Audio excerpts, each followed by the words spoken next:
Doctor Babasaheb आंबेडकरांबद्दल काही माहिती सांगणार आहे, ती तुम्ही शांत चित्ताने ऐकावी अशी माझी नम्र विनंती.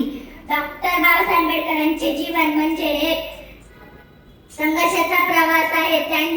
त्यांचे जीवन केवळ एका व्यक्तीचा इतिहास नसून तो करोडो लोकांसाठी प्रेरणेचा स्रोत आहे.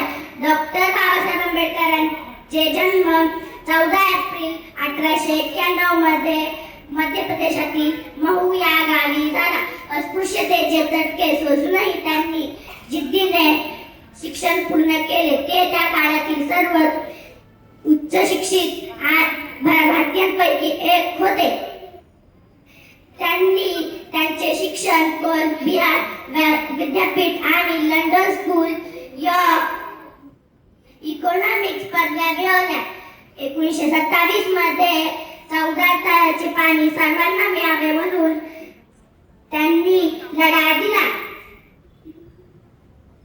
हा केवळ पाण्याचा लढा नव्हता तर मानवी हक्काचा लढा होता. 1930 मध्ये